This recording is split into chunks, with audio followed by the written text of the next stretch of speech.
Hello and welcome back to NJ Fire Guys podcast. I am your host, Nick Palumbo, in case you have forgotten, in our long hiatus. I apologize, but as we all know, life catches up with us sometimes. Had some obligations, had some training stuff going on, big stuff, not big stuff. It is what it is. Anyway, excited to be back. Hope you're all doing well, healthy and well. Let's get into tonight's show.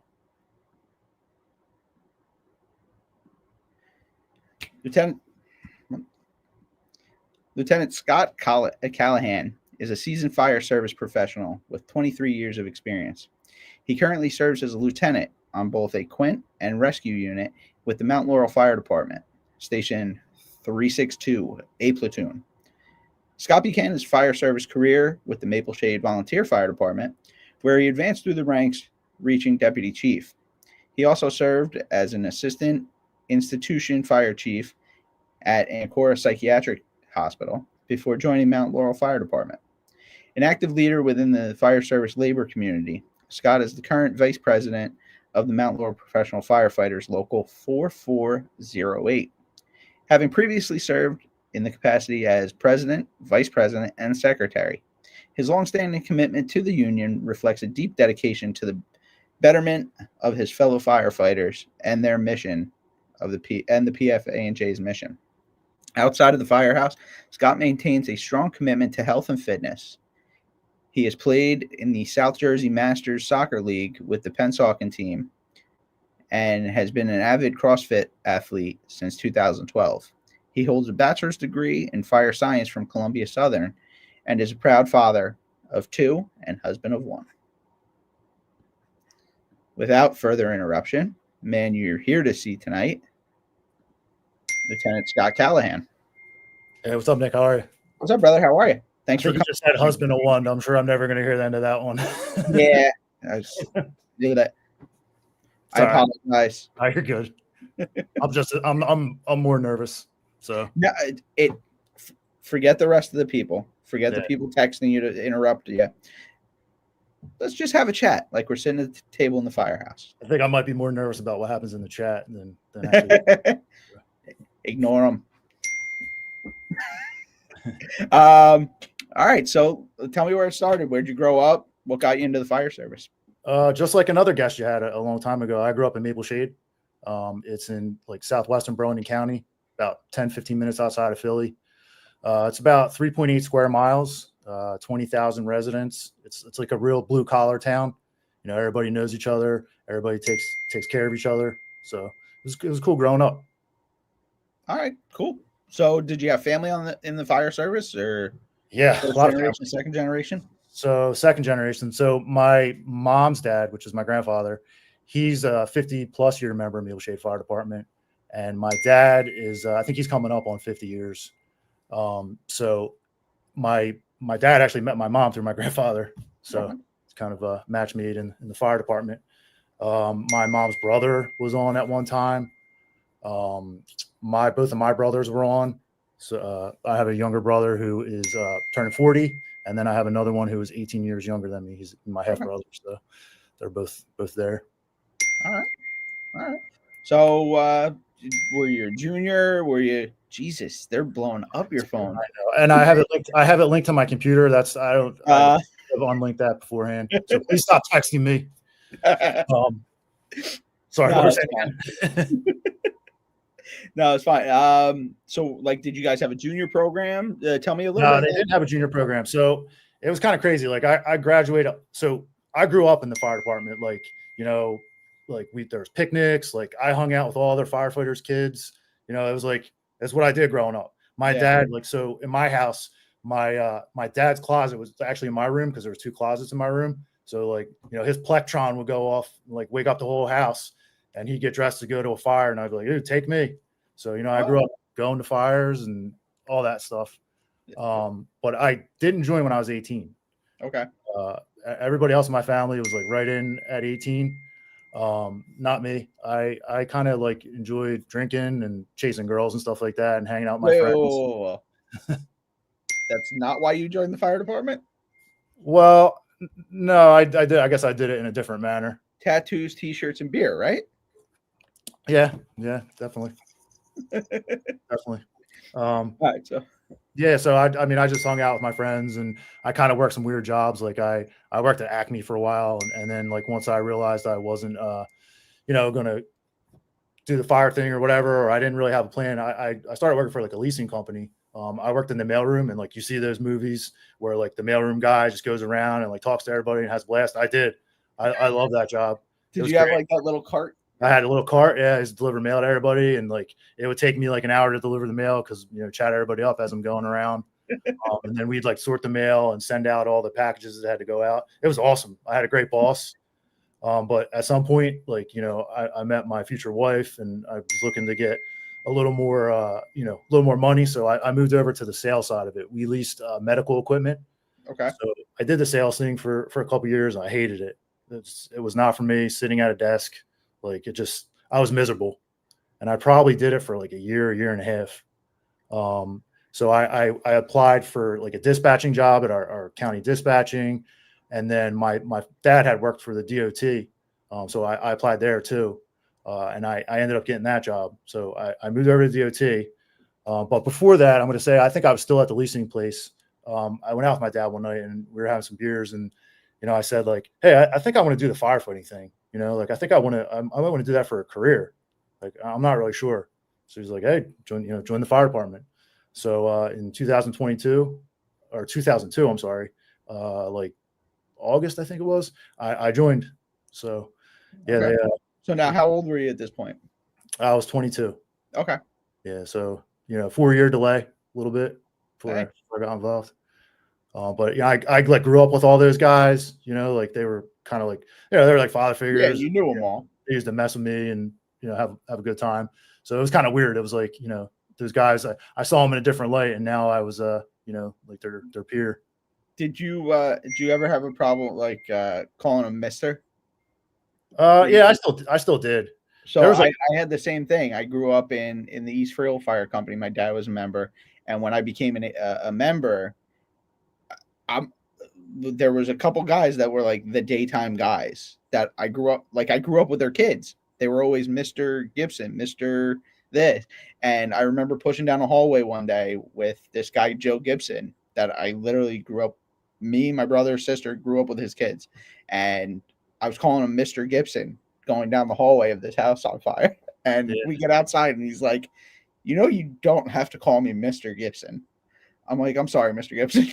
Yeah, it's the same thing. Like there was guys who were like, way older than me that had been there forever, and they still got the Mister.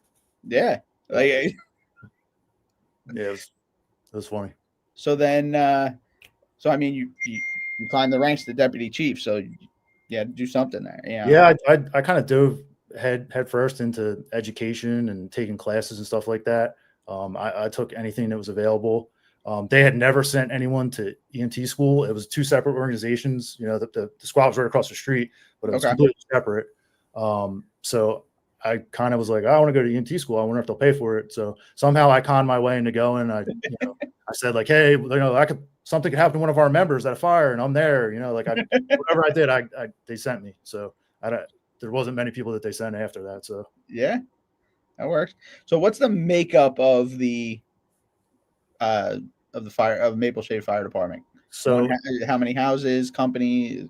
So back then it was it's one company still. It was completely volunteer back then. It's a little different now. They have some career staffing during the day. Okay. But yeah, it's just they had I think there was 5 pieces of apparatus. They had a heavy rescue, a ladder, squirt, a couple engines. Okay. Like back in the day, they used like in the 80s, they used to have I think it was 4 Mack trucks engines, and they had it was Tower, I think it was truck 58 from FDNY. Okay. It was an aeroscope that they refurbed, and like they would dump the house for like everything. It was crazy. Yeah. It's a shame. It's a shame we don't get that kind of response anymore. No.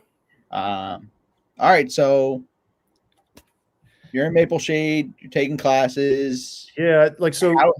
Ancora, I mean, like, there was a guy in my fire department growing up, a guy named Gary Jackson, that was a chief down in Ancora. Otherwise, I would have never heard of Ancora. Like, how How did you find that? It was kind of a fluke thing. One of the Maple Shade members, we were at like a barbecue, and his wife worked in the safety department. Okay. And we were just talking, and she's like, "Oh yeah, like they have a fire department there, and we're going to be hiring." And I was like, "Wait, what?" So yeah, I was like, I had no idea that there was anything about a fire department. So I ended up applying, and since I was working the DOT at the time, it was kind of like a promotional, like within the state. Okay. So it was a little bit different. It wasn't like an open application. And then one of the guy that started working with me, he's probably watching tonight, Sean. He also worked in the DOT. He was a mechanic. So we came on at the same time because like those jobs, like guys, they started working there and they retired out of there. They never left. It was kind of hard to get into. No, it's just water. Just water. He owns my gym. This gym? Yeah. Yep. I did a competition like years ago, and they have different levels, like the RX is like the hard, like the heavier weights, like really good athletes. And me and my friend did it. He's a cop, so I had to carry him a little bit. But yeah, we decided to do like the harder division, and our goal was to not come in last. And we succeeded because one team didn't show up, and then I think we were above another team or two. So that was fun though. All right, so tell us about Ancora. Like, what was that like? So I actually I had to go down there and interview, and obviously I'm in my suit and I'm nervous, and I walk in the door, and their firehouse is like it's like a big garage, and they built like a wood structure inside of it. So there's like an office on the bottom, and then there's a bed on the top, but overall it's just a big garage. So I walk into the garage, the bay door's open, and there's a table, and I'm real nervous, and I look across the table, and I see somebody I know. Bob Childs was he retired off of Cherry Hill Fire Department. He was a lieutenant, and he was working down there part-time, but they asked him to sit in on the interviews. So he's like, "Hey, what are you doing here?" I'm like, "What are you doing here?" So it was, that was a good start to it. So I felt pretty good about the interview. Yeah. Yeah. So how many guys did you have on? Like, tell us a little bit about this. So there was 5 guys that were assistant. Everybody was a chief. So there was 5 assistant institution chiefs, and there was a fire chief.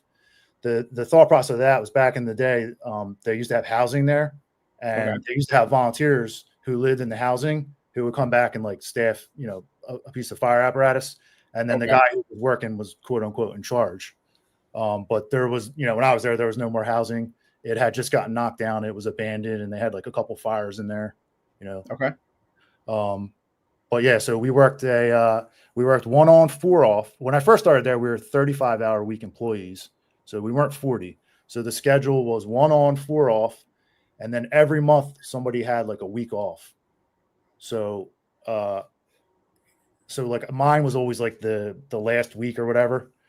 So you really didn't have to use a ton of vacation time.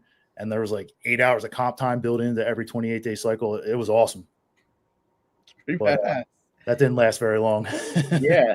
The administration there didn't really figure the state didn't like that. Yeah, they were like, "Oh, you're sleeping." So they bumped us up to 40, but we still kept the same schedule without the week off. Okay. But like to make it equal to the extra hours we were working, we would have had to go up like a couple steps. And of course, being the state, they gave us 1 step. So, yeah. Of course. Seems about legit. Yeah. So what kind of calls were you running on a psych hospital? So they did like, I'll call them calls, but a lot of them were like, service also. We tried to record, a lot of stuff just to show what we were doing and all. You would have, we ran medical calls, but you didn't have to be an EMT. So it was kind of weird. Like you were just there to support the ambulance because, all the doors are locked. So you're carrying the keys to get into everything. Yeah. Kind of just guiding them to where they got to go. Couple fires, like, one of the guys I work with we had like housing where they would come out of the actual buildings and go into these houses. And there'd be a couple people in there, and they would kind of like transition them back to regular life, living in a house or whatever. Lady in there lit a mattress on fire. So one of the houses was going pretty good. We had patients light like toilet paper on fire and smoke out wards. right. We did weird stuff. Like we opened the gas pumps for the hospital because they were right next to the firehouse. They kind of tried to justify ourselves. Yeah. But it was a pretty good learning experience because so every month we would have, you get like this red book or whatever. So you would be assigned certain buildings like every quarter. So you would do inspections. You would have to do drills on every shift. Like we would walk around with the guys who were servicing the fire extinguishers. We'd walk around with the state fire inspectors. I learned a lot about like systems and inspections and stuff like that. So it was a good experience. Similar to when I worked at VA hospital down in Louisiana. We every day we checked our extinguisher tags. They were always still there, and we had a couple psych wards there, and it would get crazy every once in a while in there. The scary thing was like they had these tunnels that were like they go in between every building so they can move the patients in inclement weather, and like you'd be walking in the tunnels and something would echo, and it was, you'd be like, what was that? It was crazy. It was an old, it's an old hospital, so it was a good place to be a senior fireman. Yeah, with a Proby. Oh yeah, that's just chuckles. Yeah. Yeah. It was funny too because like like I said, Sean and I started together. And they're they had this training program, which is cool, and they were, we were going through and all that. And then it was like the summer, so they were kind of stuck for someone to work. So they're like, well, you two can sit together and figure it out. So they threw us on the shift together, and we're like, all right, just cover this shift. So nobody knows anything. Yeah, we figured it out. Seems legit. Now, what did you guys had two guys on duty at a time, or? No, it was just one guy. Oh wow, it was one guy. Yeah, so like there was varying thoughts processes. Like we had an apparatus. We had a gas powered stick apparatus. Like they were I think the last ones made. And like back then, kind of everybody knew how to. Like I knew how to drive stick when I went there. The other guy's a mechanic. But like later on, as guys came, like nobody knew how to drive stick. And then we had like a little brush truck, but we mainly answer calls in like a Blazer, like SUV. Okay. Some guys you're by yourself. Yeah, some guys are like, I'm gonna take the fire truck. I'm like, I'm gonna take the Blazer and wait on our mutual aid. And like, I mean, if there's almost trapped or something, it's a different story. But So now, who was mutual aid down there? Winslow. Okay. Like Hamilton, but Winslow at the time they had one career company, and it was like 20 minutes away. The other side. Yeah, on like the Sicklerville side. Yeah, that's exactly where they were. Yeah, so it was a little hairy. Yeah, it's a while. All right, so when did you? How did the whole transition to Mount Laurel go? So they posted an IGT, and we're eligible for it there, which I had to do some research to make sure we were. Yeah. So I was like, I had Maple Shade runs with Mount Laurel a lot. So when I was volunteering, like, obviously it's a really good organization in our area. And like, it's like, I was like, yeah, I definitely want to work there.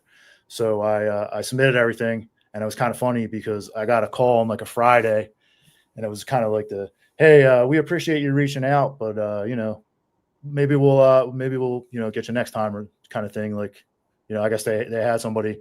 And then a few days later, they're like, hey, can you come in for an interview? So whoever didn't take it, thank you. Whoever didn't take it, thank you. Yeah, that worked out for me. Yeah. Yeah. So I mean, I liked Ancora.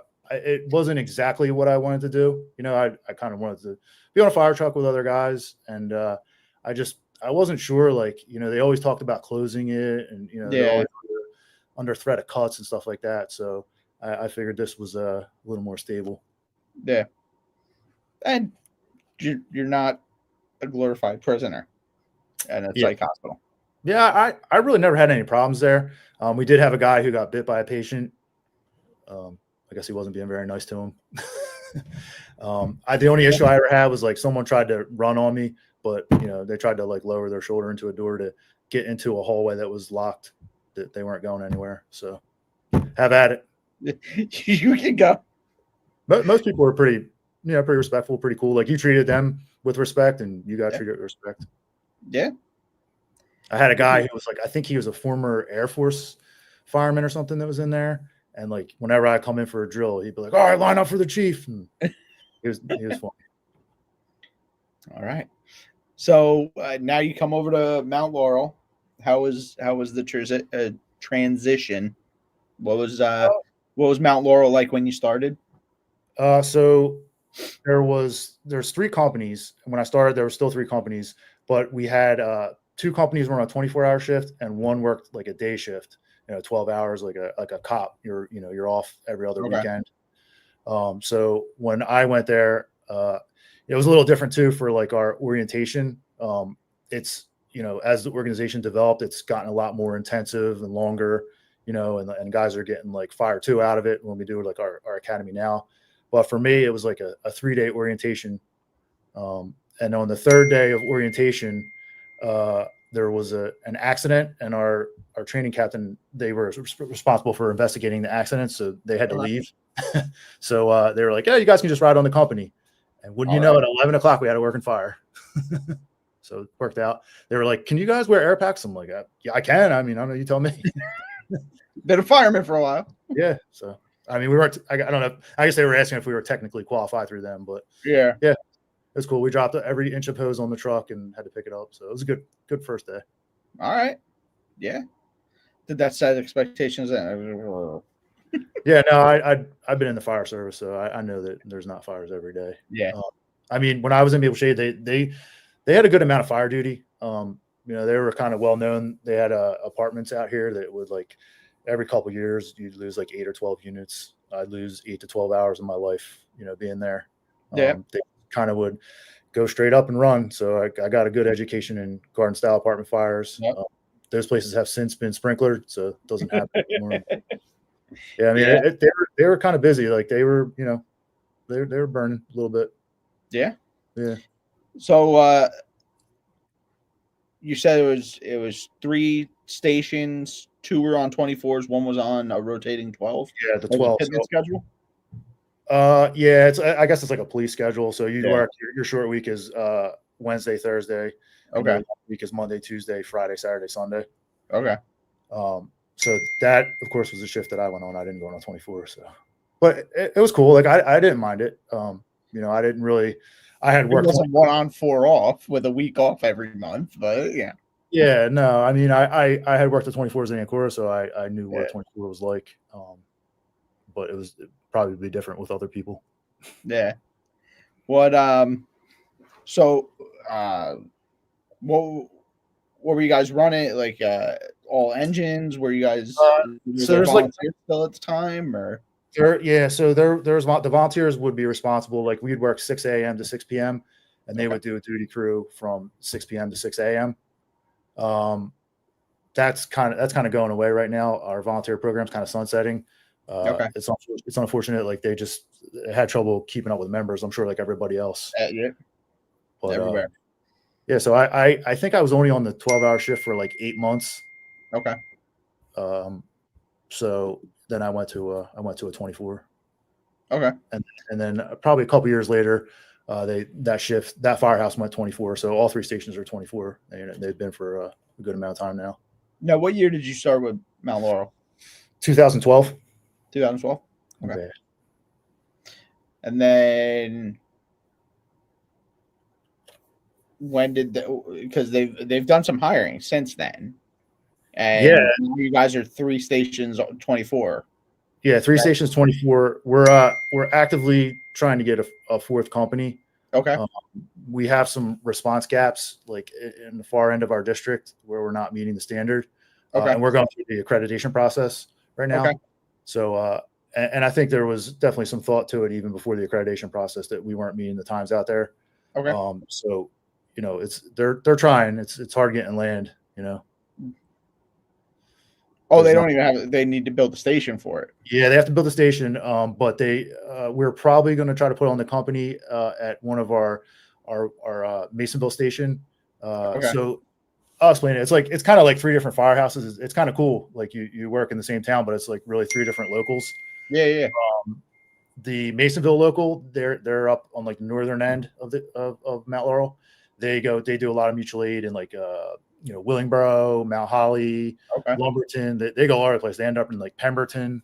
So, and then there's another station in kind of the center of town, Elbow, which is where the headquarters is. Like That local like elbow. elbow, yes, yeah, it's like a road that goes down and then shoots over. That's why it's called elbow. All right. Yeah, there's a very very large 55 plus community in there in that Okay. local, and there's so, like a lot of our bigger houses are in that area. And then the local I work in is over like Route 73, Okay.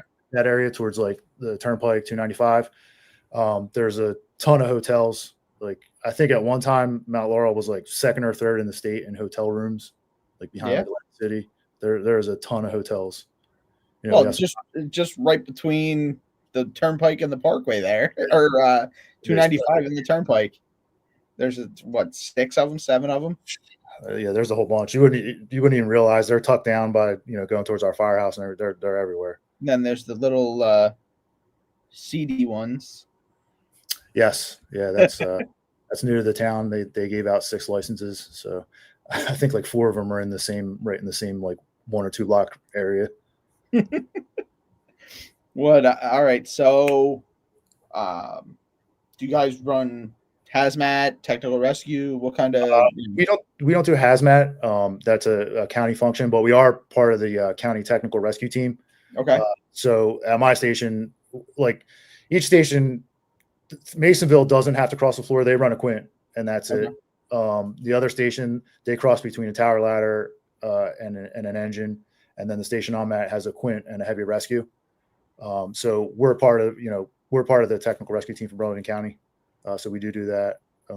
We have a ton of highway, 295, Turnpike, 73, 38. We do a lot of highway work. Now, do you guys go your southern border? Is that Cherry Hill or? Yeah. So Cherry Hill up to Willingboro, Mount Holly area? Yeah. They Masonville kind of usually stops at exit 45, which is like West Hampton. Yeah. Okay. Bro. They do go above there sometimes, but yeah, we go down into like the Turnpike. We go down to the rest area in Cherry Hill. Okay. And we end up sometimes going up to exit 5 since we have the heavy rescue. So yeah, Okay. a lot of miles of Turnpike. And yeah, and the tons of accidents there, and on 295. We have a stretch of 295 coming southbound. It's a certain mile marker, and if it rains or drizzles, there's guaranteed to be an accident there. It's crazy. Yep. All right, so what's the matter? Like, you guys have, like, you're a lieutenant, like a captain. So what's the rank structure? Is it like New York City? Because not a lot of departments in the state have captains anymore, or lieutenants anymore. Yeah, we do have first and second level supervisor. So each firehouse has 2 lieutenants and a captain, and each firehouse has a captain, and each shift has a captain. So it's kind of broken up that way. And then we have a battalion chief who for every shift. Okay. All right. So I also see you're a union guy. You're a union man. Yeah. What what got you into that? Because that is somebody said to me one time, like, you're on the bus, don't you want to have a say where it's going? And I was like, yeah, I see that. We had a guy, one of our members, Mike Colbridge. He was the secretary, and unfortunately he got sick. He got cancer, esophageal cancer, and ended up passing away later. But while he was sick, I kind of took over the secretary role. They needed somebody to do it, and I was like, hey, I'm new here.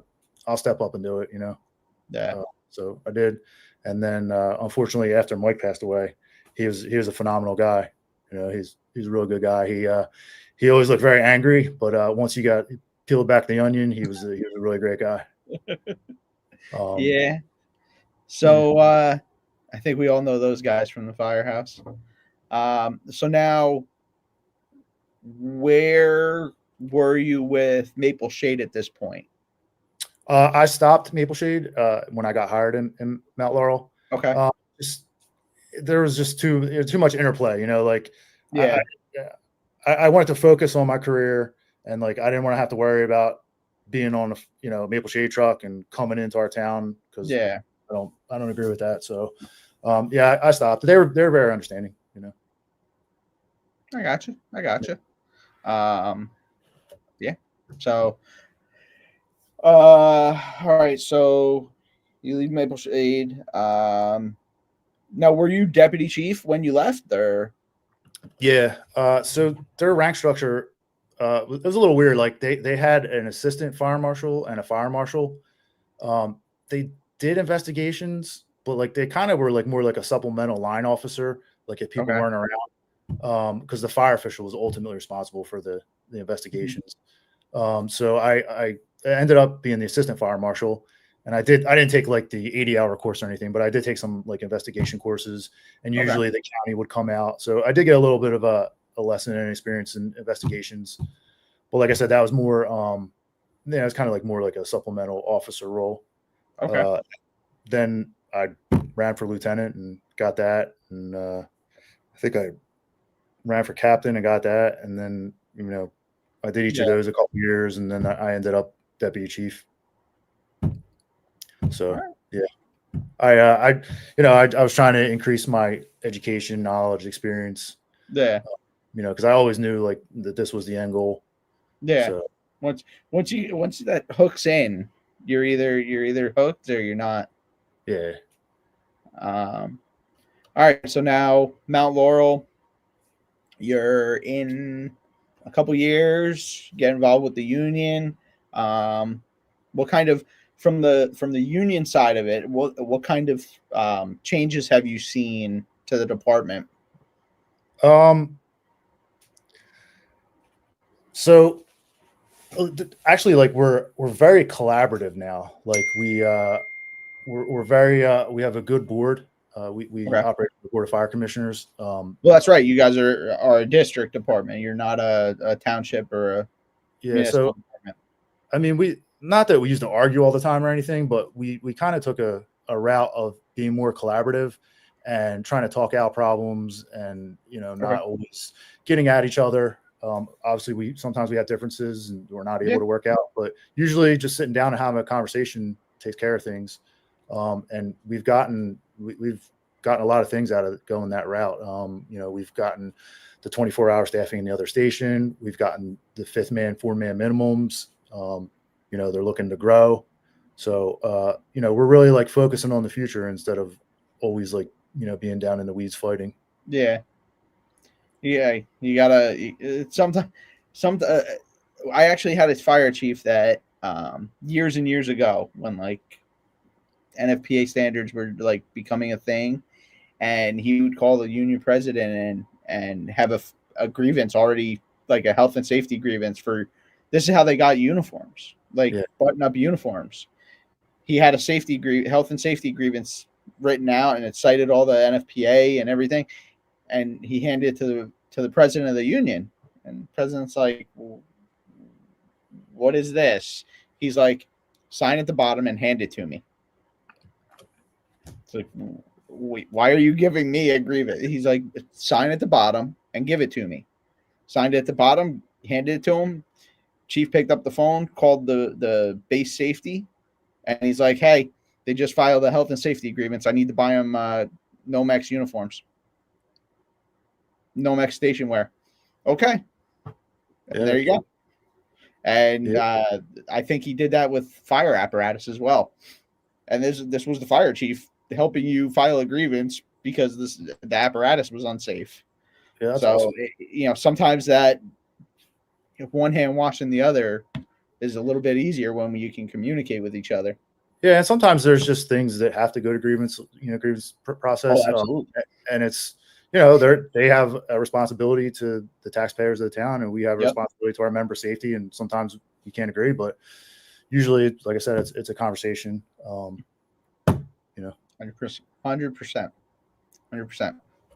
All right, so talk about your guys. Talk about what you guys are doing. What you and your crew are doing for. Yeah, I have a picture of my crew. In the white shirt in the middle. This one here. No, that's Ancora. Yeah, this one. So this is my current crew and our battalion chief. Okay. So on the Mike is on the left there. Mike teaches for Safety and Survival, which is an organization down by us who does a lot of really great training.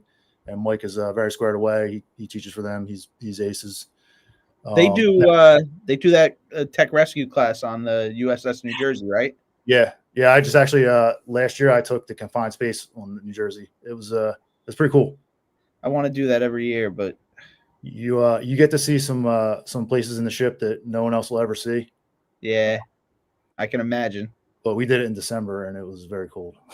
Yeah. But that was a great experience.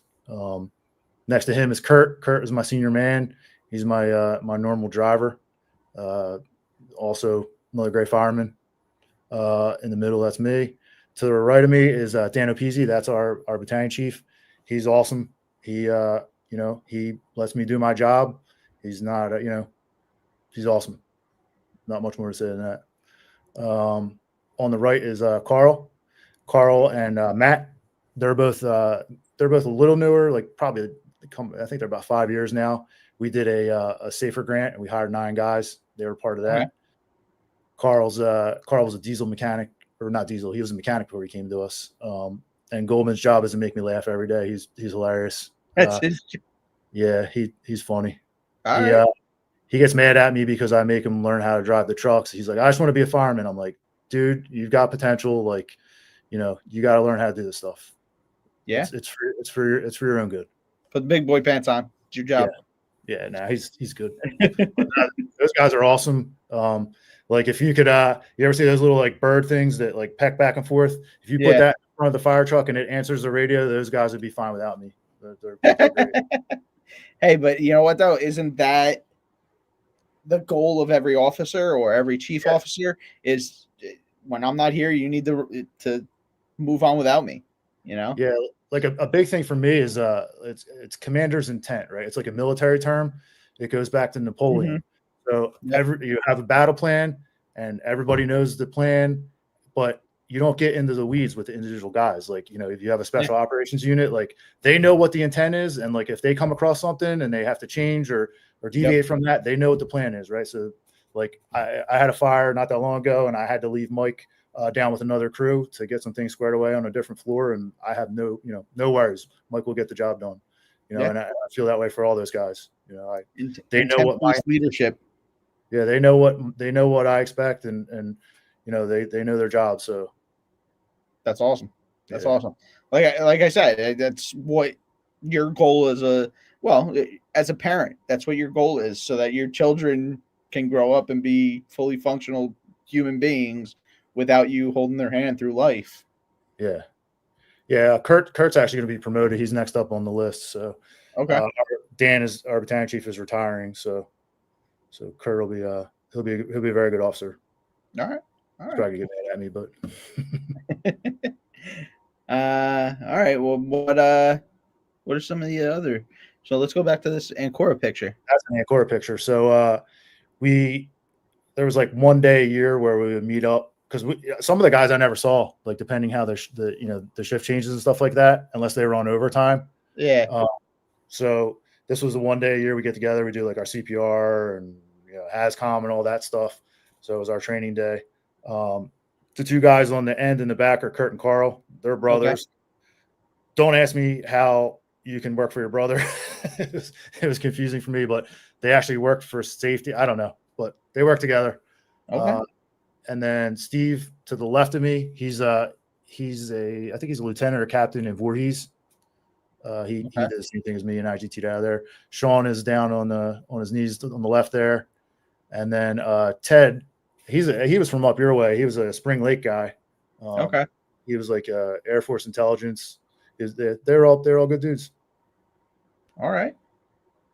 Then I got this one. Looks like your crew now. No, that's one of my older crews. Okay. Yeah. So the guy on the left and the guy all the way on the right, they're like they're my work children. I had both of them as probies, and they're solid as they come. John is on the left there. He's also pretty high on the lieutenant's list, so he'll likely be promoted out of this cycle. The guy right next to him is he's retired. It's Glenn Nichols. He was like the most interesting man in the world. The second one over from the left? Yeah, second from the left. Okay. So Glenn, if I was trapped in a fire and I had one person to come get me, it would be Glenn, because I knew that he wouldn't stop. Right? He was a fantastic fireman, man. He was like, whew, you watched him in motion, and he was good. He played in a Bob Seger cover band. Okay. He was also a classically trained chef. So the meals at the Firehouse were amazing. You know, I was going to say, that's the guy you definitely want on your shift. Yeah, dude, $5 and you were eating amazing. Shit. Yeah, he's listening tonight. I think he's enjoying the retired life down in South Carolina. To the right of him is Lieutenant Jim Moyer. Okay. He's unfortunately not with the fire department anymore, which was like a huge loss to the fire service. He's doing something else. But man, he was a great officer. He was very big on training. You know, we were always doing like creative drills and you know, getting after it. He was, you know, trying to be a high-speed company. He was also, I served as the vice president, and he was the president. So, you know, we, you know, spent a lot of time together at union stuff. Okay. Great dude. To the right of him is me. Okay. You know about me. And to the right of him, he was our probie at the time. That's William, don't call me Bill Mills. He's our current union president. And the roles have kind of reversed. So now, like, you know, not that I have this great amount of experience or anything, but you know, I do have some experience in union. So kind of vice president for him. And, you know, like my thing is more, I was very big in the union, like on making connections. Right. And like, if there was an issue, I wanted to have a phone number to call, you know, like if something happened, you know, like I always tried to talk to dudes like from different locals. Network. Yeah. Just try to like anytime a member had an issue, like I could make a call and make it happen. Yep. So yeah, so now like, you know, kind of helping him out with that, and kind of came back. I stopped being the president, and I was like, I think I'm going to take a break for a long time. And then I got to itch a little bit.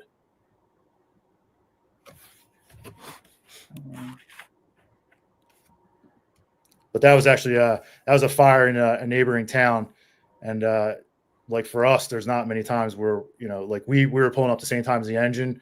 Okay. We got to search ahead of the fire, and it was a yeah, it was a good fire. It was St. Patty's Day, so we had Glenn cooked us we call him Nickel. So Nickel cooked us a fine meal. 5 cents is the man. Yeah. Everybody, he started a thing where like, man, he used to be like, I love you guys. And I was like, man, that's weird at first. But now, like, dude, I did love them guys, man. And I love my guys now. I have to point out, we have a legend watching it right now. I won't call him Cap because he yelled at me one time. Brother, great seeing you. Hope all's well down south. What a fantastic guy he is, man. He's phenomenal. Awesome. He's aces. I could sit and listen to him talk about fire stuff. Most views on the NJ podcast. I pretty much watch every podcast that he's on. He's awesome. Yeah. Awesome. Phenomenal. And just a pure salt of the earth brother. Yeah, nicest guy, man. Like I said, I called him Cap one time and he yelled at me. So how's it going, Brian? I don't know, man. The guns on that guy, I'd be afraid calling him anything that he didn't. Yeah, he's a little bit older than me, but he can still get after it, man. Yeah, probably put me to shame. Yeah, and then I got. Yeah, so this was I'll tell this story when I'm done, but I had just been promoted, and the guy on the right is Harvey. He was my senior man. And I couldn't have lucked out more with my crews. Like, another fantastic senior man. Like, those guys, like, I'm big on in the Firehouse. Like, you guys control the Firehouse stuff, right? Like, if something comes to me, I got to make a decision. Like, you guys take care of it before it comes to me, right? Like, yep. And the two guys I've had have just taken care of everything, man. They're awesome. So that's Harvey. And then on the left, one of the guys in the chat, he's one of our current battalion chiefs. That's Mike Denelsbeck. Okay. that was the 4th of July. So we were up all night running like dumpster fires and like fireworks and stuff like that. We were at a dumpster fire and a shed went out, and we're like, oh, all right. So I kind of was like, oh, let's make our way over that way. And as we were going over that way, it started developing into more than a shed. It was like a maintenance building that was going pretty good. That looks like that actually looked like the side of the building. Yeah. So it was like 100 degrees with 100% humidity. We had like jalapeno mac and cheese for dinner. Ooh. There was like, you're wearing long sleeves. Yeah, I know. I was, I don't know why. What? I just had them on. I don't know. I think I put it on to go to bed or something, and I don't know. Don't ask me why. But yeah, it was very warm. We needed like 12-foot pike poles to get to the ceiling. It was like double rocked. It was a pain. We had guys going down, right? But so we're drinking those little things, those little pouches. I forget what they're called. The Capri Suns. So nice. So I opened up the cooler to get a thing of water, and there's some Capri Suns in there, and I'm like, oh man, that was the best thing I've ever had. That Capri Sun. The other shift put them in there, so that we took a picture and sent it to him and said thanks for the Capri Suns. That's awesome. I love it. I mean, it's kind of self-explanatory, but this is a hell of an outfit, brother. Yeah, that's the soccer uniform. Yeah, so Sunday mornings I play soccer. We play. So did you play throughout high school, or? Yeah, I played throughout high school. I didn't. I went to community college for a little bit. I didn't play there, and I just kind of took a hiatus. Like I coached my son's soccer and stuff like that, and messed around. But two guys I'm friends with. One of them is a Pensacola fireman. The other one's a Pensacola cop. They've their dad started that team. So I've been trying to get on it forever, and they were giving me the runaround. So they finally let me come on a couple years ago. So we play every Sunday morning. It's serious, but it's not like it's kind of like English soccer. There's 4 divisions, and people get the top 2 go up, and the bottom 2 get relegated. But at the end of the day, it's about drinking the beer afterwards. So yeah, trying not to hurt myself. Yeah, exactly right. That's why I'm afraid to do anything like because these guys know I'm prone to getting hurt. I've been hurt playing soccer a few times. Like I broke a bone in my foot, developed plantar fasciitis. I broke my finger. I broke my thumb at the gym a few months ago. I've been injured on fires. I've had I don't think it was this crew, but I was hooking up supply line to the side of the truck, and the officer was pulling off the 3-inch, and the coupling hit me in the head. So I look like I was trying to pump for the fire. I look like Hulk Hogan. I had blood running down my head and all that. Got my bell rung decently, but yeah, I'm prone to getting hurt. Yeah, that was another fire. I think we were like at headquarters doing something, and it's a mutual aid town. And this is how I learned about the holiday of Diwali. So it's a candle-driven holiday, and the candles didn't work out well this time. So yeah, I look like the Jolly Green Giant in this fire. I don't know why I look so tall on the right. Is that you on all the way on the right? On the right, yeah. Jesus. Yeah, and it always worked out. Like I was always driving for fires. I just be like, oh man. Now who's that with you? So the guy on the left is one of our captains. That's Mark. And the guy in the center is Ryan. He's one of our lieutenants. Okay. So I'll actually tell you that story for like promotion. It's kind of an interesting story.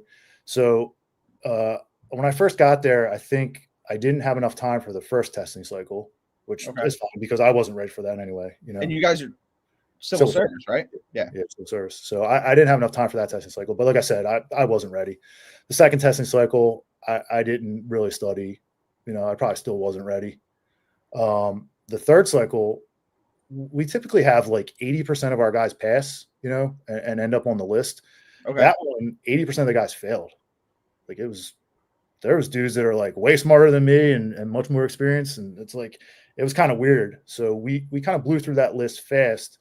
And then in, let's say, October of 23, we promoted the last guy on the list. So, they had to do a provisional promotion. So they had a process, you know, we submitted our resume, and then they interviewed, like the final interviews, there was 3 of us. So it was between me and 2 other guys, one of them, which was Kurt, and another guy, another very senior guy, Brandon, who I'm friends with. We were all up for it. And like, if those 2 guys got it, man, they're aces. Like, I would have had no issue with it, you know? They picked me. So, I got the provisional spot. So I started in January of 24. Okay. And in the meantime, a couple of guys had appealed the test, their results. You know, like they went and reviewed the video and said like, hey, you know, I said this here, or, you know, whatever, you know. So I knew that was hanging out there. So the chief came over to see me, I think in July, and he's like, hey man, I got some news. You know, and we kind of heard some scuttlebutt already about them winning their appeals. So those 2 of those guys won their appeals. So I actually got demoted to a fireman. Oh, wow. Fireman. And like, you know, I think some guys probably would have been kind of bitter or mad or whatever. Like, I had no issue with it at all. You know, like those 2 guys, you know, they won their appeal. Like, if they said it, they should be there. It shouldn't be me. Right. Yeah. And it's like, you know, it's some adversity, and like, I'm kind of like a Jocko guy. Like, I read that stuff sometimes. You know how he has that thing where it's like, you know, you got kicked down, good, do something about it. Yeah. That's kind of the attitude I took. I went back to fireman for 3 months. I had a blast. Matt, who's on my crew now, I worked with him and tried to mentor him, you know. So we had a blast. Did that not go so well? No, he's watching. I'm just messing with him.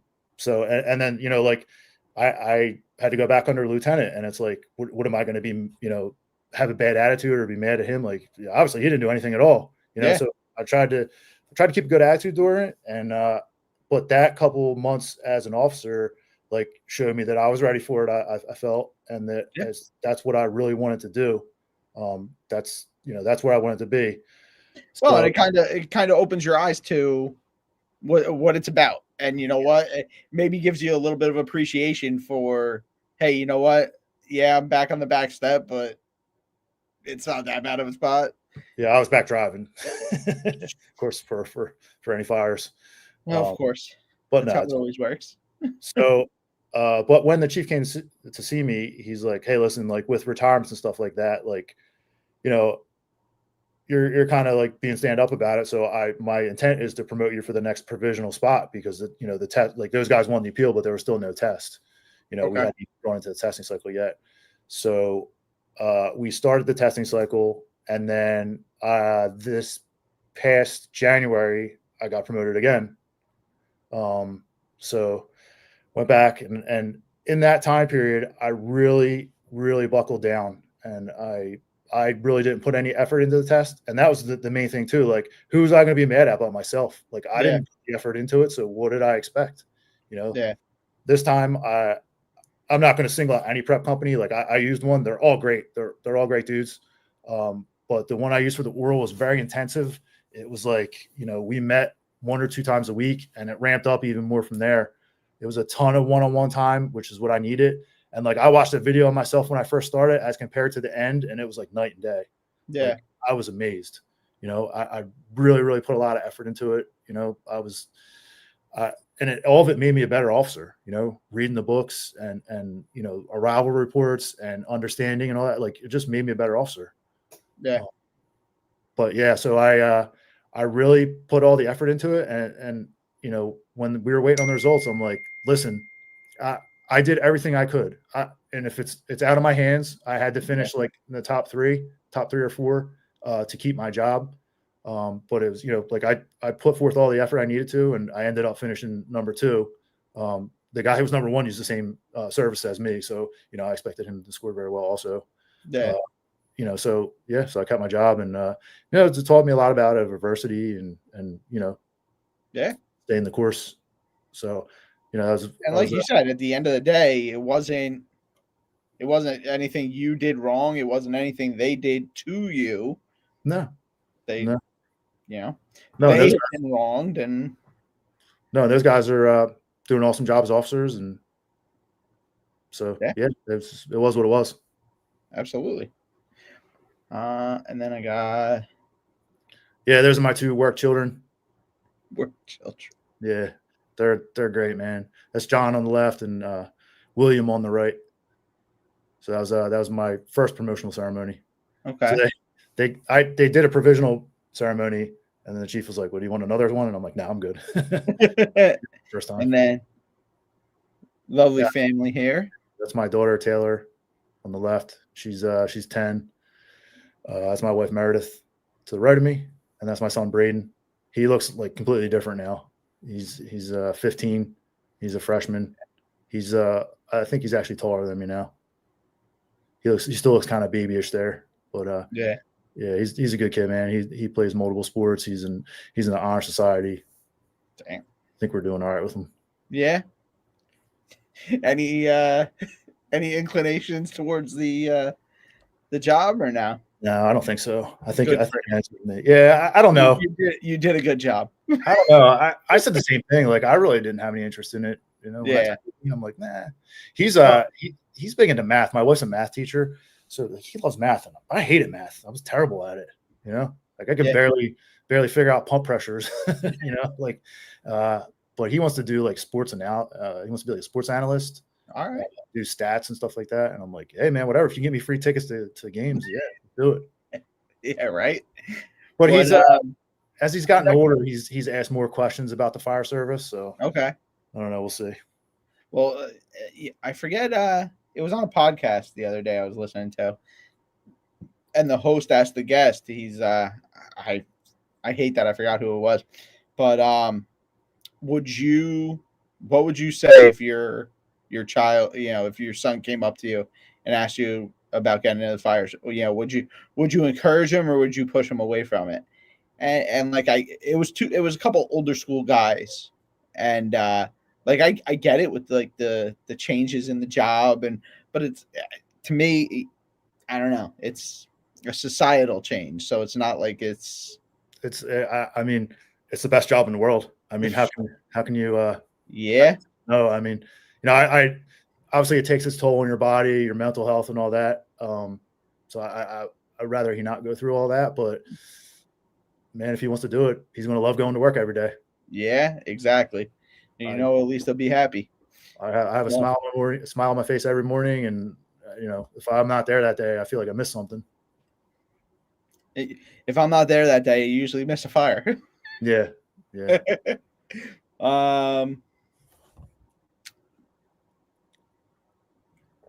Carl Hughes says, "Oh yeah, Carl was the chief." You learned well. Thank Becky.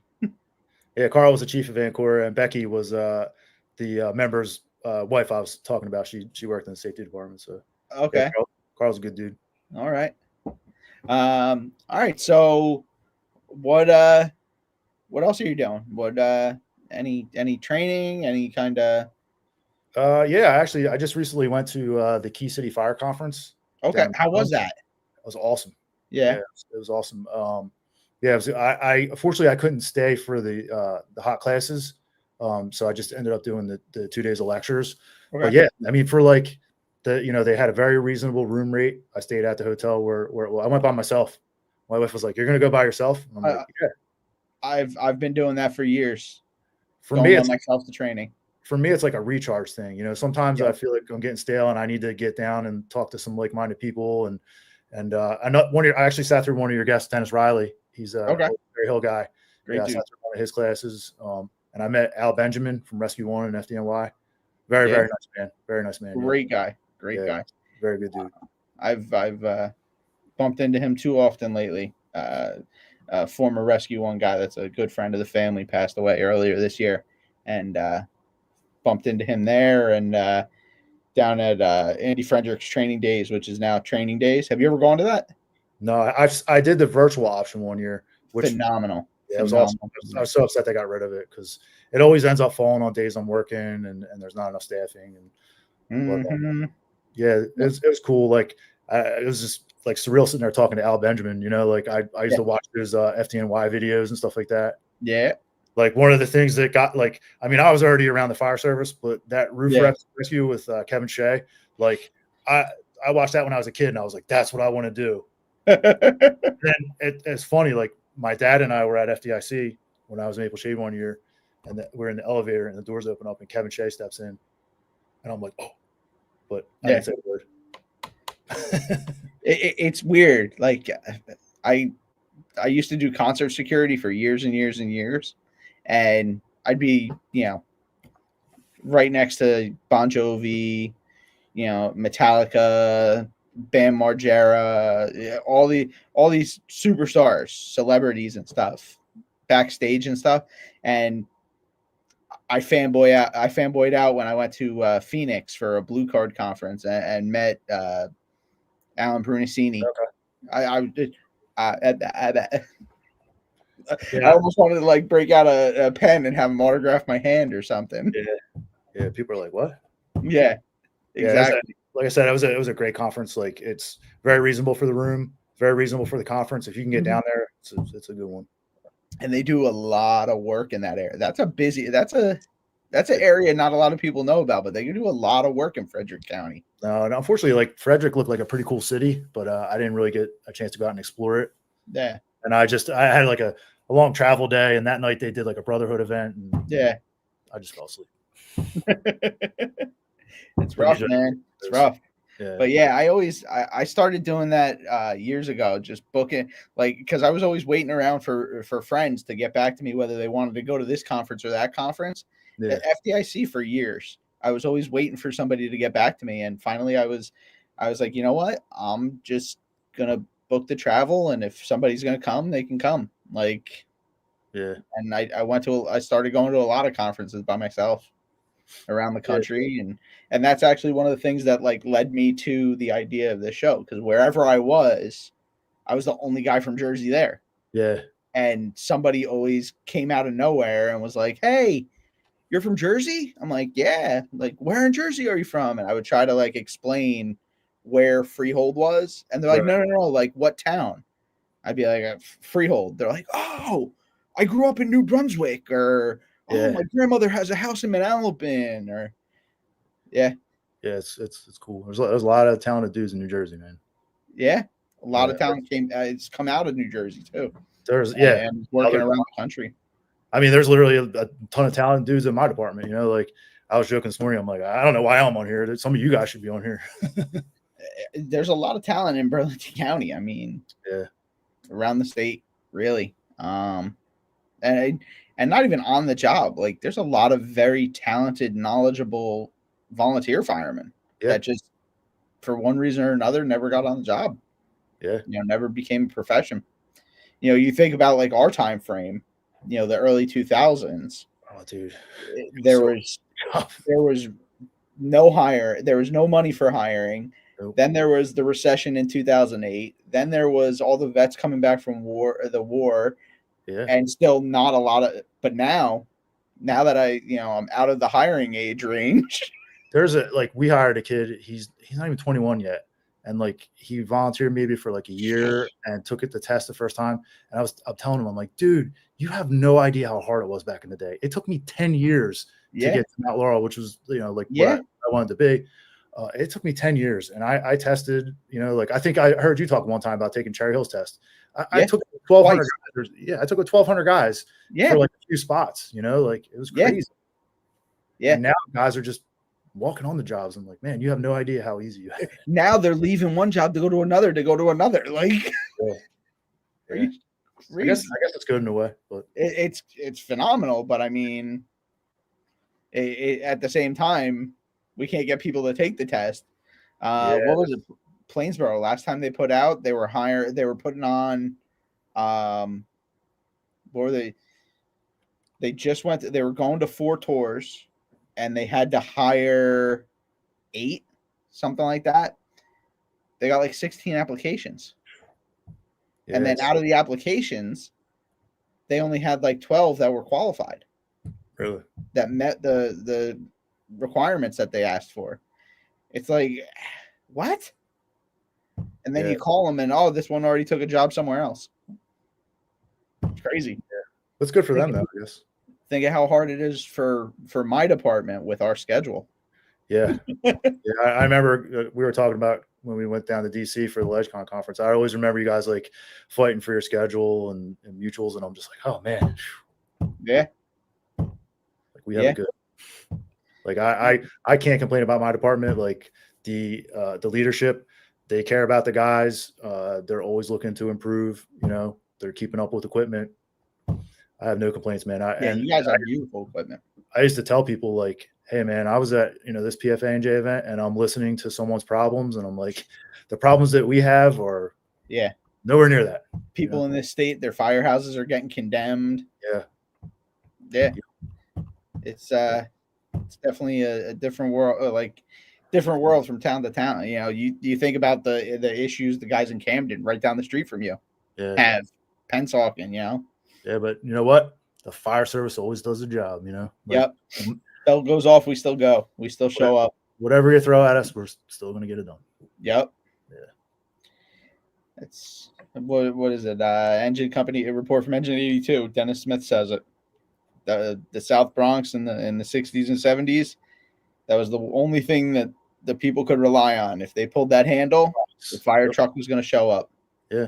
I mean, that's still today. Like we go to some calls and I'm like, well, why did you call 911? Like I'm going to come and help you solve your problem. That's my job. But yeah, me helping you solve your problem may be me calling somebody else, like the power company or the plumber. Yeah. But I mean, we're pretty proactive. We try to take care of the problem, if we can. Yeah. But, I don't know if he's on tonight. Chief Bill Dukes, right? He's like a legendary guy in our area. He was the first chief in the Mount Laurel Fire Department. Okay. Right on the truck went service to the people, right? So that was the big thing. Like these people are there, you take care of them, and that's what we do. Yeah, I like it. I like that. I wrote in one of my recent articles, the officer, you work for the men work for the community. Absolutely. When I describe my guys, I don't say these are the guys that work for me. They work with me, right? Yep. Like they're aces, like they take care of me. They make me look good every day. Absolutely. So what do you guys have on the horizon? What do you have on the horizon? For Mount Laurel?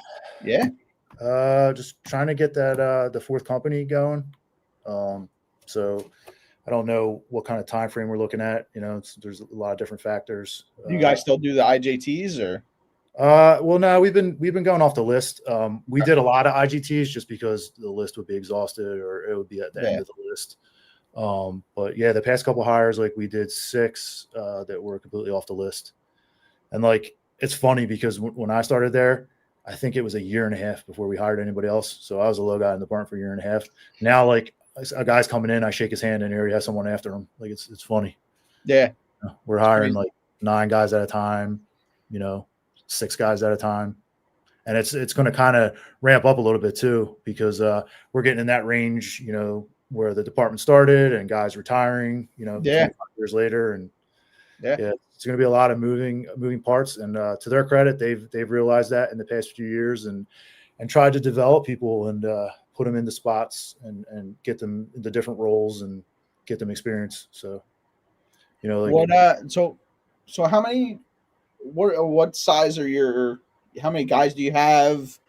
Do you guys have the bureau or is that still a township function? No, we have the bureau. We have, there's 2 uniform guys in there. There's a fire official and basically like a supervising, fire prevention official. They kind of manage the bureau. We do have some civilian employees that do inspections. We have some secretary positions. We also have our own apparatus mechanic and one of the captain's positions that they created in the past year or so basically is supervising all the mechanic responsibilities, right? Because he's in there doing the things, changing the oil and fixing stuff. Then you need someone kind of manage the programs.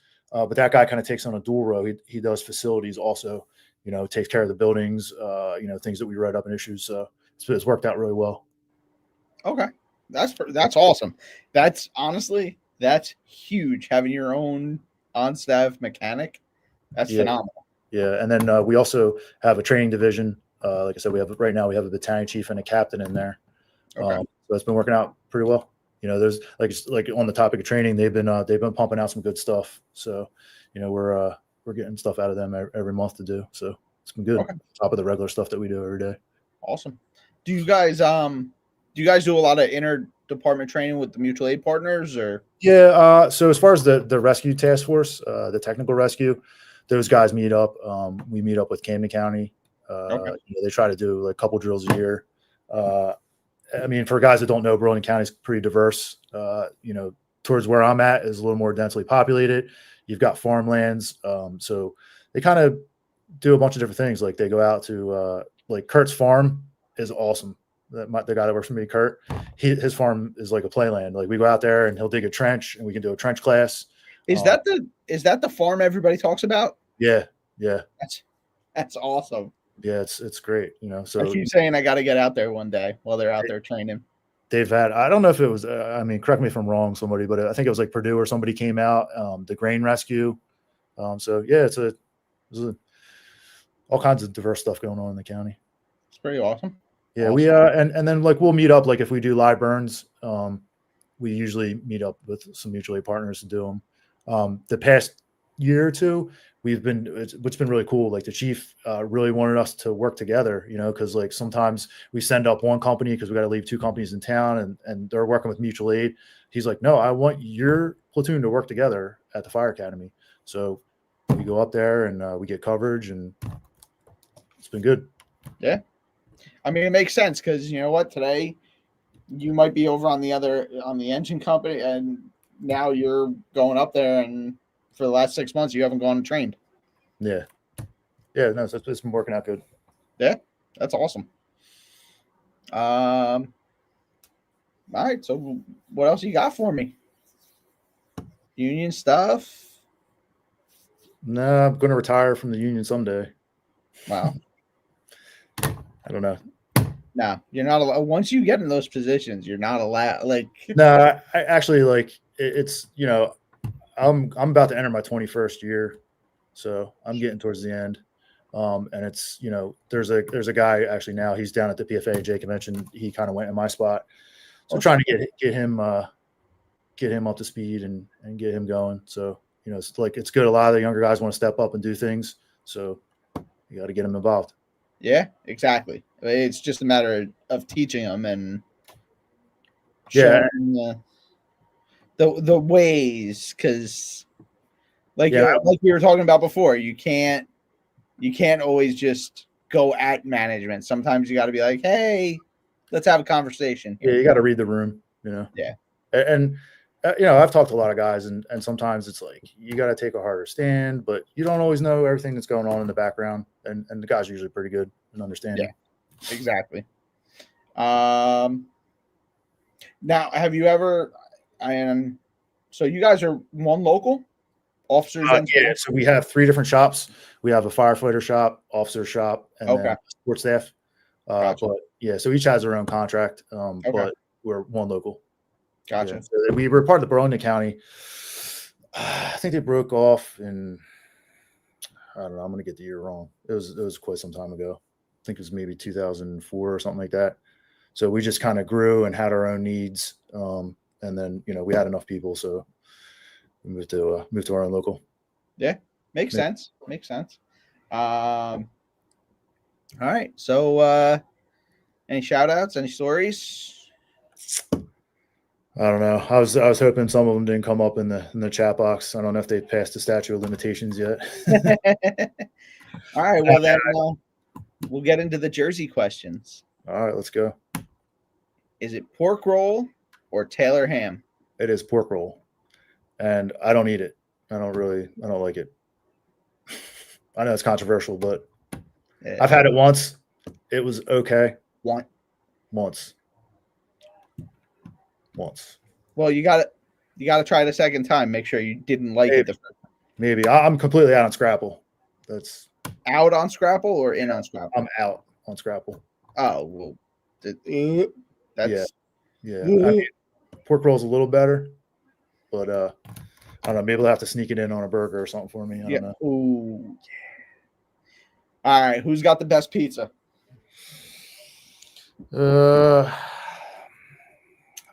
I'll go with Papa's. I'm a big fan of spicy mustard, and the spicy mustard on the. You ever have it? No. Is it Di Lorenzo's? On my hot dog and on my pretzel, yes. I'm telling you, it's life changing. It's good. You would like everyone I've ever said it to was like, ew, and then they try it and they're like, this is pretty I'm not good. saying ew. You know, I know a lot of people that dip their pizza in ranch. I mean, yeah. What's across the street? Is that Di Lorenzo's? I think it's in Robbinsville. That and Papa's are like almost right across the street from each other. Yeah. I think it's Di Lorenzo's. Their pizza is very good too. It's like I like light, like crispy. I can eat the whole pie and not feel fat. So, have you ever had Federici's? No, I've heard of it. No, I've heard of it. Yes. No pickles or mayo either. Yeah, that's everybody. Like, when crews get together at the beginning of the year, guys are like, "Hey, is there any dietary restrictions or anything you don't eat?" I'm like, pickles and mayo. Ryan Callahan says, "You don't like pork roll or scrapple. Who are you?" Yeah, it's my brother. No. Apparently he likes it, I guess. All right, next question. Do you go to the beach or you go down the shore? Down the shore. Beach or location of choice, if you will. Ocean City. So growing up, my grandparents always had a house in Ocean City. They had a couple different houses, but they ended up at 33rd and Haven, which is like right off the 34th Street Bridge. Okay. That's where the bulk of my childhood was, and got good memories from down there. It's a family friendly boardwalk. Okay. Yeah. Go. Does Central Jersey really exist? Yes. Where do you draw your lines? It's all about perspective, because like I go to the PFANJ meeting, and I'm only breaking chops here, but like I go to the PFANJ meeting and I have to drive an hour north, so I'm like thinking about the guys that are an hour south of me, so for me, it's probably like Trenton area. But if you're in like North Hudson or something, it's probably a lot higher.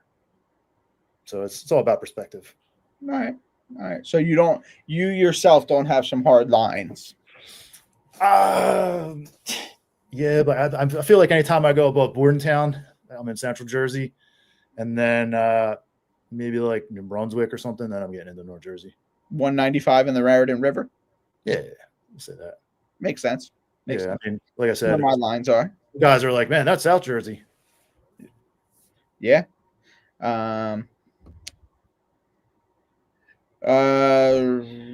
Next, it's been a while. I apologize. It's been 3 months. I don't have them memorized anymore. Who are or were some of your mentors? So this is a very hard question, right? Because like anybody who ever gave a shit about me and showed me something or taught me something, I consider a mentor. And it's very hard to name everybody and not miss anybody. So I can think of 3 in the fire service and 1 outside the fire service. Okay. So I'll go outside the fire service. I felt like I learned a lot about life in high school soccer and the coaching, right? My coach there, about teamwork and things that would benefit me later in the fire service. Okay. I was always like, it's not a secret, I'm not a great athlete. But I would typically win like the awards of like unsung hero and like, giving effort. Like I wasn't the best athlete, but I always gave my all. So yeah. I felt like that helped me later in life. In the fire service, I'm going to name 3 people just because I consider them mentors in the fire department and in the union. So they were like kind of a dual role that stood out a little more. My first would be one of my first lieutenants, Kathleen Curvin. Okay. She was something else, man. She was a lawyer. She was a labor lawyer outside of the fire department. She studied while she was a firefighter and did it.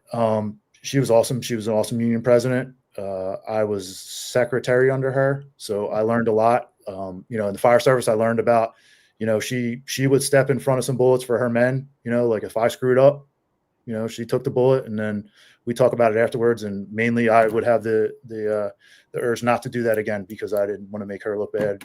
I really respected her. So yeah, she was definitely a mentor in both areas. You know, in the union, she was you know, like I said, she was a labor lawyer, so she was Yeah, she had to take a fight to it. So that had to be a huge win for yeah, as a president. yeah, she was good. Secondly, it was a guy that was in one of the pictures, Jim Moyer. He was one of my lieutenants. Like I said, that company was great, man. Like we worked together for a while, and you know we knew each other's movements, and yeah, it was high speed, good training. And then in the union, he kind of was like the one that like went for a more collaborative effort. You know, like hey, we're really going to try to work this stuff out and try to you know try to get things for the future.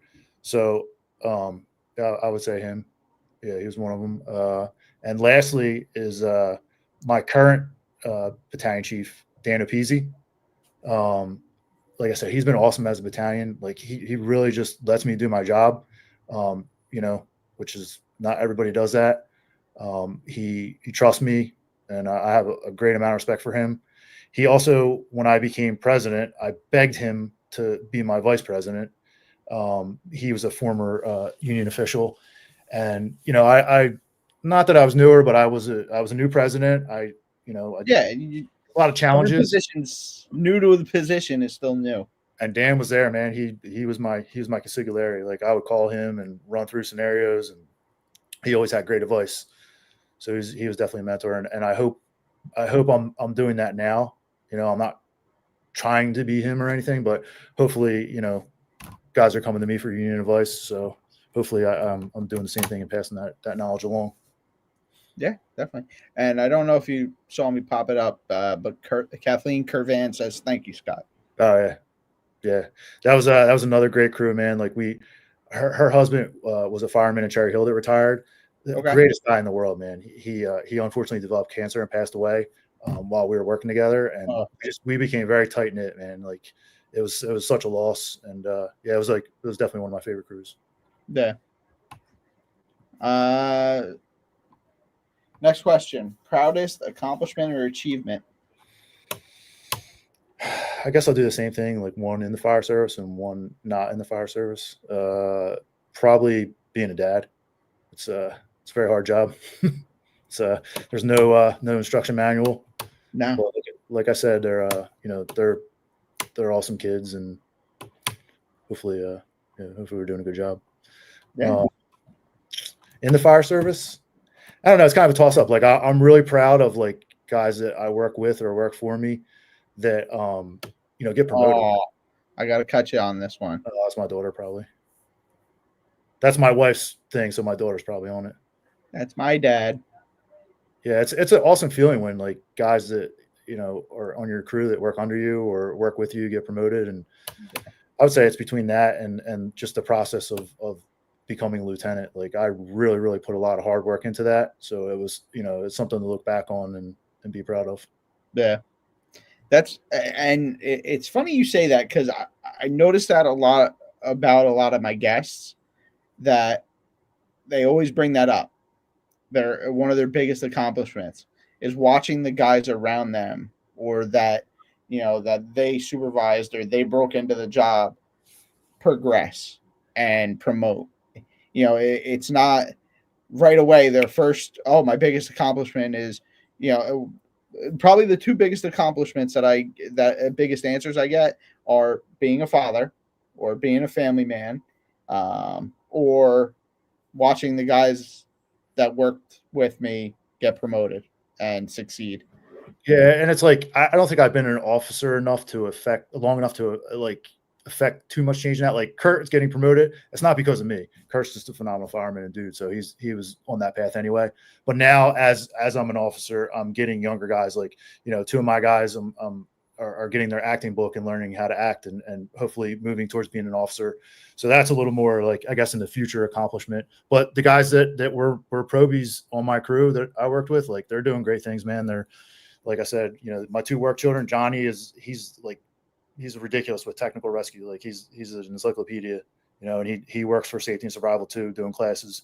So I'm really proud of him for doing all that. And then like Millsy, he's the union president. So he developed an interest, and we talked a lot about it. So I'm proud of him for stepping up and doing that too. That's awesome. All right, last question, and I'll let you carry on with your life. What advice do you have for the fire service? Enjoy every minute, right? Like I said earlier, I'm coming up on my 21st year.